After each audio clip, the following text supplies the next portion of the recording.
If you have seen my videos, it's no surprise that Kubo Won't Let Me Be Invisible is a manga that I hold dearly. It was one of the first romance mangas that I ever picked up when I started reading in 2021, and ultimately one of my favorite romances of all time. When I saw that an anime adaptation was greenlit, I beamed way too hard.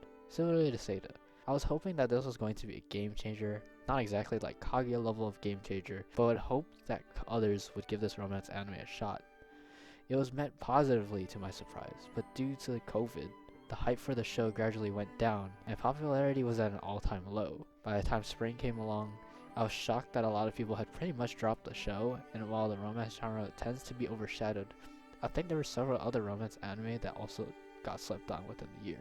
Fast forward a year later, and I've noticed quite a lot of people haven't been watching as much anime this year. Spring 2024 was a stacked season with a whole lot of sequels. Other than that season, a lot of people just haven't been interested. I mean, for me, it's been a goldmine, as this is the year of romance. Another one of my favorite romance anime, in Alia Hides Her Feelings in Russia, finally got an adaptation and looked amazing. But in general, a lot of others don't like the genre, as typical shonen is the favorite genre. It goes to show that if there isn't a popular title being shown in a season, anime seems to be under the radar. In my opinion, this year of anime has already done a lot and honestly might even top as one of my favorite years of anime. But what if I were to tell you that among those that have come out, there are two significant romance anime that I feel like would top my personal bias over Kubo, but also could top over Kaguya as the best romance anime? Yes, I'm talking about the series Blue Box and Kaoru Hana Wa Rin Tosaku, or in English, The Fragrant Flowers Bloom with Dignity.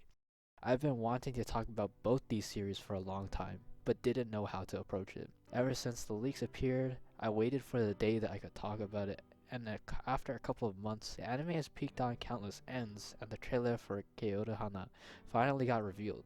Not only does the trailer look absolutely beautiful and look really close to the actual manga itself, majorly because the author herself took mind to it in terms of the studio, but the scenes that the trailer showed were major scenes that look faithfully adapted. I went onto YouTube to search up for videos, and only about 5 to 6 videos were shown talking about the series. And since the anime series is coming soon in 2025, and one of the best romances of 2024, I want to talk about Blue Box and how it is one of my favorites for this year, and why this romance manga, Kaoru Hana, is currently my favorite series of all time. The manga was a game changer for me, and I hope that the anime series can meet these expectations of mine. Currently, the Blue Box anime is airing the fall season, and for the first time in a long time, there's a romance anime that actually has been confirmed to have two cores. Unlike Kaoru Hana, I never actually read Blue Box, but I've heard a lot of great things.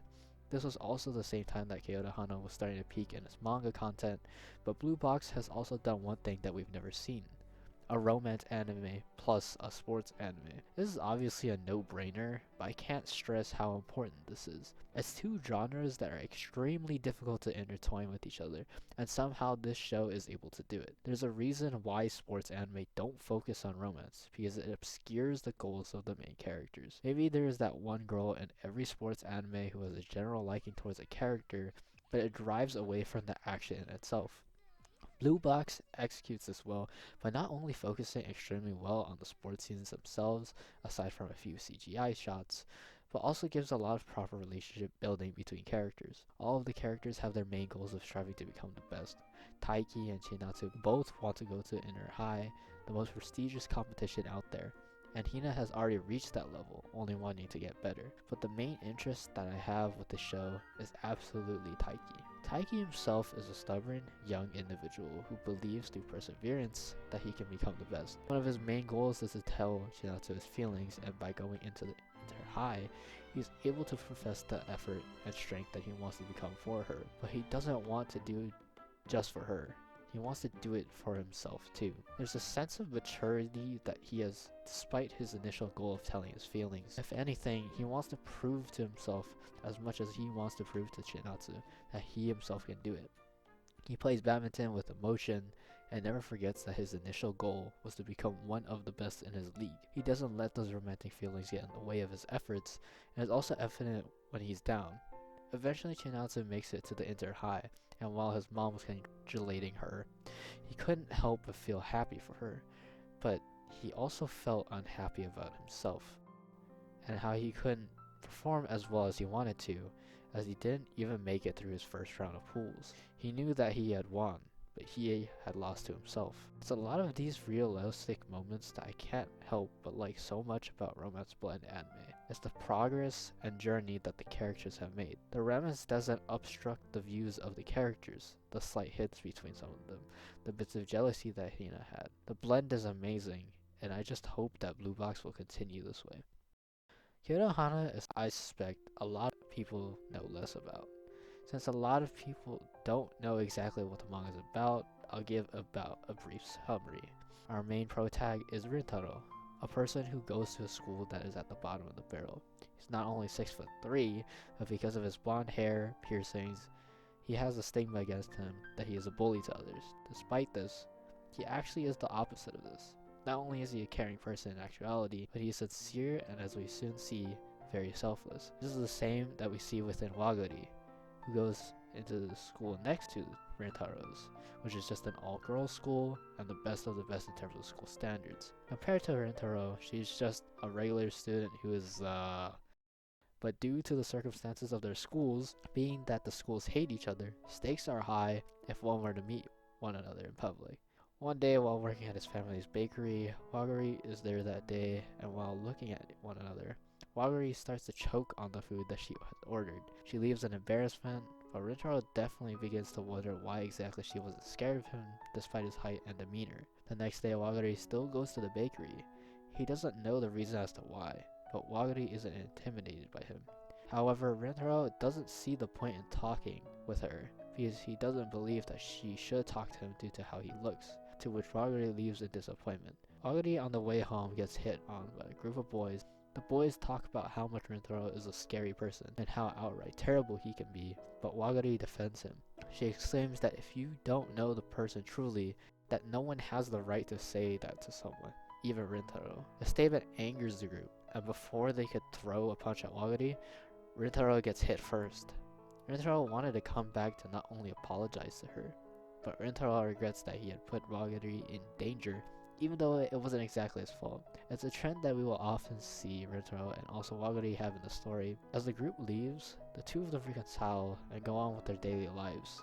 The next day, by the window seat, Rintaro sees Wagari in the girls' school to his surprise.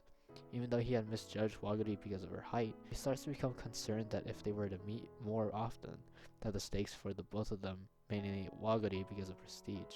However, this is how the two of them start at the beginning of the manga, and when the romance begins to blossom.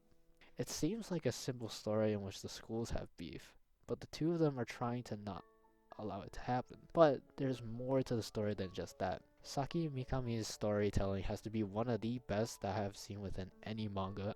Without getting too much into spoilers of the manga, it feels as if every piece of dialogue in every manga panel said between characters is important. Not even a bit of dialogue I feel could be skipped over. The art is spectacular in critical moments, and it leaves you with a feeling that I don't even know how to describe. But if I were to give a word, it would have to be relatable.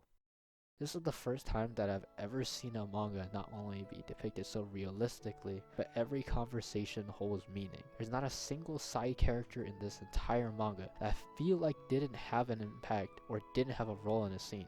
In a lot of major animes, there are obviously characters that will get so sidelined that they might not even have proper backstories. But here, every person feels like they have human emotion that we can all relate to. Real life struggles, stress, bullies, we all have problems in our lives, and it's something I think the series executes extremely well. Mikami does such a good job conveying the huge emotions not seen in romantic mangas. Sure, you read this as a piece of fiction, but it doesn't feel like one. A phrase that I feel like would describe something of this story is, it doesn't feel like a waste of space.